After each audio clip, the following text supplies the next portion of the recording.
উদ্ধাৰ কৰি সেই ডকাইতৰ দলটোৱে লুটি নিলে সকলো ধৰণৰ ধন সোণ লগতে যিমানখিনি নগদ টকা আছিলে লগতে সোণৰ অলংকাৰ এটা চাঞ্চল্যকৰ ঘটনা সংঘটিত হৈছে সেই পৰিয়ালটোত সেই সময়ত কোনো ঘৰত উপস্থিত নাছিল ঘৰত অকলশৰে আছিল এগৰাকী বৃদ্ধা আৰু সেই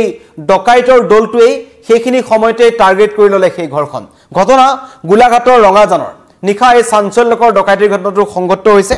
ঘৰত কোনো নাছিল আৰু সেই ডকাইতৰ দলটোৰ হাতে হাতে আছিল বন্দুক আৰু মাৰণাস্ত্ৰ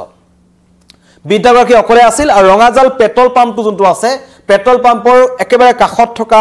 কাঠকটীয়া বুলি যিখিনি অঞ্চল আছে তাত গণেশ বৰুৱাৰ ঘৰত এই চাঞ্চল্যকৰ ডকাইতিৰ ঘটনাটো সংঘটিত হৈছে সকলো বস্তু লৈ গৈছে সেই সময়খিনিত আসলতে সন্দেহ কৰা হৈছে যে তৃতীয় পক্ষ জড়িত আছিল যে সেই মানুহঘৰত এতিয়া কোনো নাই বিদ্যাগৰাকী অকলে আছে তাৰ খবৰ সেই ডকাইতৰ দলটোৱে লাভ কৰিছিল তাৰ পাছতে ডকাইতৰ দলটো অট্টালিকাত প্ৰৱেশ কৰে সকলোৱে হাতে হাতে পিস্তল আছিল চাৰিজনীয়া এটা দল আহিছিল এটা ডকাইত বাহিৰত ৰখি আছিল আৰু ভিতৰ সোমাই বিদ্যাগৰাকীক প্ৰথমতে হাত ভৰি বান্ধি পেলাই মুখখন বান্ধি তাৰ পিছত তেখেতক উপৰ্যুপৰি প্ৰহাৰ কৰে তাৰ পাছত অৱস্থাত ঘৰৰ ভিতৰত পেলাই থৈ যায় আৰু লুটি লৈ গৈছে সেই ঘৰটোৰ ভিতৰৰ সকলো ধন আৰু সোণ আৰু মহিলাগৰাকীৰ কানৰ কানফুলি পৰ্যন্ত চিঙি লৈ গৈছে এই ডকাইতৰ দলটোৱে আৰু নিৰ্বিঘ্নে সেই অঞ্চলৰ পৰা আঁতৰি গ'ল সেই ডকাইতৰ দলটো এক প্ৰকাৰ ক'বলৈ গ'লে গোলাঘাট আৰক্ষীক বুঢ়া আঙুলি দেখুৱাই দীৰ্ঘদিনে সেই ৰঙাজান গোলাঘাটৰ এই অঞ্চলসমূহত একাধিক ডকাইতিৰ ঘটনা সংঘটিত হৈ আহিছে ৰাজপথত বাহনৰ পৰা তেওঁলোকে ডকাইতি ঘটনা সংঘটিত কৰিছে মানুহৰ ঘৰত সোমাই তেওঁলোকে এই ধৰণৰ ডকাইতি ঘটনা সংঘটিত কৰিছে কিন্তু এনেবোৰ ঘটনা ৰোধ কৰাত একেবাৰে ব্যস্ত হৈছে গোলাঘাট আৰক্ষী তেওঁলোক ব্যৰ্থ হৈছে এগৰাকী মহিলা ভুক্তভোগী মহিলাগৰাকী নাম হৈছে তেখেতৰ লক্ষীমাই বৰুৱা এই বিদ্যাগৰাকী ঘৰত অকলে আছিল সেইখিনি সময়তেই সেই ডকাইতৰ দলটো প্ৰৱেশ কৰিছিল তেখেতক বেয়াকৈ মাৰপিট কৰিছে আৰু মূৰতো তেওঁ আঘাত পাইছে বুকুত আঘাত পাইছে আৰু হাত ভৰি প্ৰথমতে বান্ধি পেলাই তাৰ পিছত তেওঁলোকৰ ডয়াৰত থকা যিমানবোৰ সোণৰ অলংকাৰ আছিল সকলো লুটি লৈ গৈছে নগদ ধন লুটি লৈ গৈছে অন্য নালাগে কাণফুলিও এই মহিলাগৰাকীৰ পৰা লুটি লৈ গৈছে এটা চাঞ্চল্যকৰ ঘটনা সেই ঘটনা কেন্দ্ৰ কৰি সমগ্ৰ অঞ্চলটোত এতিয়া তীব্ৰ চাঞ্চল্য ইতিমধ্যেই সেই ডকাইতৰ দলটোৰ বিচাৰি গোলাঘাট আৰক্ষীয়ে এটা অভিযান চলাই আছে কিন্তু গোলাঘাট আৰক্ষী উপস্থিত তদন্ত আৰম্ভ কৰাৰ লগতে এই বিদ্যাগৰাকীক নিখাই গোলাঘাটৰ কুশল কোঁৱৰ অসামৰিক চিকিৎসালয়ত ভৰ্তি কৰা হৈছিল কিন্তু মানুহৰ নিৰাপত্তা কোৱাৰ আচলতে সেইটো এটা ডাঙৰ প্ৰশ্ন যে সেই অঞ্চলসমূহত আৰক্ষী নিৰাপত্তাৰক্ষী যিবোৰ পেট্ৰলিং থাকিব লাগে সেই পেট্ৰলিং নাথাকে আৰু তাৰে সুযোগ গ্ৰহণ কৰিছে এই ডকাইত বা চুৰৰ দলবোৰে চুৰৰ ৰম্যভূমিত পৰিণত হৈছে সমগ্ৰ গোলাঘাটখন কিছুদিনৰ আগতে আমি দেখুৱাইছিলোঁ যে গোলাঘাট চহৰৰ মাজমজিয়াত প্ৰায় 5-6খনকৈ দোকানত চুৰে সাফাই অভিযান চলাইছিল লুটি লৈ গৈছিল লাখ লাখ টকাৰ সা সম্পত্তি এৰ একে অনুৰূপ ঘটনা সংঘটিত হ'ল আৰু এই মহিলাগৰাকীৰ লগত যেটো ঘটনা সংঘটিত হ'ল মন্তব্য আহিছে শুনাব বিচাৰিছো মই বজাৰলৈ গ'লো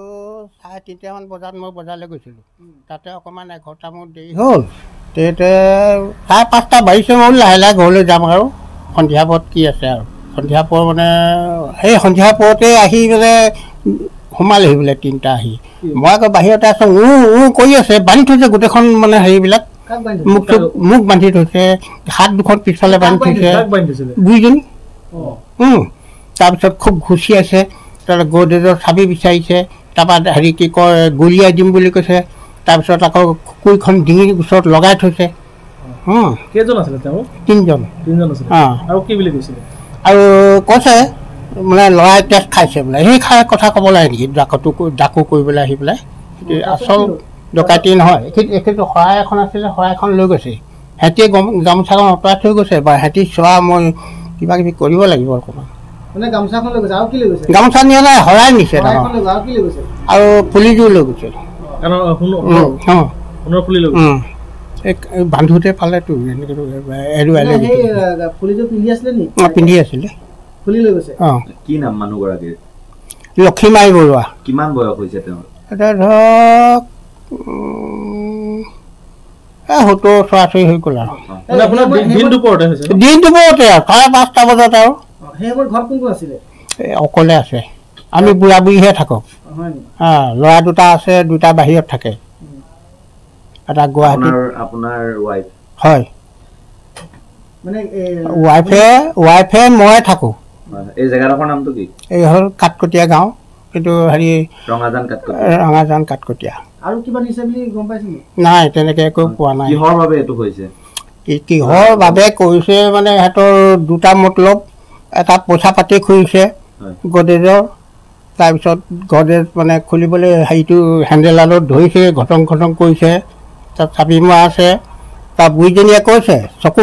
চকু খুলি দে মই চাবিটো দিম বুঢ়ীয়ে মানে বুদ্ধি লগাইছে পলাম তাৰপিছত মানুহকেইটাও চিনি নাপালে তেনে চেক পিন্ধা আছে কিন্তু জোতা ইচুতে আছে সন্দেহ তেনেকৈ কৰিবলৈ নাই কি কৰিব আৰু কিবা গুলিয়াই দিম বুলি কৈছে গুলিয়াই দিম বুলি কৈছে তাৰপৰা খুকুৰি এখন আছে খুকুৰিখনে তাৰমানে ডিঙিৰ ওচৰত এনেকৈ ৰখাইছে এনে বাইদেৱে জনামতে কিবা এনেকুৱা আৰ্মছ আছিলে নেকি আপুনি গম পায় নেকি বাইদেৱে জনামতে কিবা আৰ্মছ দেখি নাই একো হেৰি নাই আমাৰ এই গাঁওখনৰ লগত চবৰ লগতে যোনকেইজন আহিছে তেওঁলোকৰ তেনেকুৱা আৰ্মছ আছে নেকি বাৰু আপুনি বন্দুক আছে নেকি তেওঁলোকৰ লগত নাই বন্দুক নাই হেৰি দেখা নাই এনেই মুখৰেহে কৈছে খালি বৰুৱা এই ডকাইতিৰ ঘটনাক কেন্দ্ৰ কৰি গোলাঘাটৰ সেই ৰঙাজান অঞ্চলটোত এতিয়াও তীব্ৰ চাঞ্চল্য অব্যাহত আছে সেই দলটো ক'ৰ পৰা আহিছিল কিহত আহিছিল কোন দিশে গুচি গ'ল সকলো এতিয়া ৰহস্যৰ আৱৰ্তত এতিয়া গোলাঘাট আৰক্ষীয়ে সেই ডকাইতৰ দলটোক বিচাৰি অভিযান অব্যাহত ৰাখিছে কিন্তু প্ৰশ্ন হৈছে সেই ডকাইতৰ দলটোক ধৰিব কেনেকৈ কাৰণ সেই অঞ্চলসমূহত গোলাঘাট ৰঙাজান এই দেৰগাঁও এই অঞ্চলসমূহত দীৰ্ঘদিন ধৰি ৰাষ্ট্ৰীয় ঘাইপথতে আদি কৰি বিভিন্ন প্ৰান্তত ডকাইতিৰ ঘটনা বৃদ্ধি পাবলৈ ধৰিছে আৰু অসম আৰক্ষীয়ে এইটো কথা নিজে স্পষ্টকৈ কৈছিল যে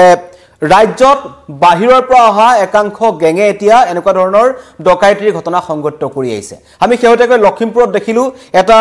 ডকাইতৰ দলক প্ৰয়াক্ত কৰা হৈছিল আটাইকেইটা আছিল উত্তৰ প্ৰদেশৰ ৰাজস্থানৰ ডকাইত তেনেকুৱা কোনোবা বাহিৰৰ পৰা অহা বহিৰাজ্যৰ পৰা অহা গেঙে এই ঘটনা সংঘটিত কৰিলে নেকি নে তাৰ একাংশ স্থানীয় যুৱক এই ঘটনাত জড়িত হৈ আছে কাৰণ সন্দেহ প্ৰকাশ কৰা হৈছে যে ড্ৰাগছ আসক্ত একাংশ যুৱকৰ এনে কাম হ'ব পাৰে আৰু এই অঞ্চলসমূহত মেৰাপানী গোলাঘাট ৰঙাজান এই অঞ্চলসমূহত ড্ৰাগছৰ এখন অবাধ সাম্ৰাজ্য এতিয়া গঢ়ি উঠিছে তাৰেও একাংশ লোক জড়িত থকাৰ সন্দেহ প্ৰকাশ কৰা হৈছে কিন্তু আৰক্ষীয়ে তদন্ত কৰি আছে আৰু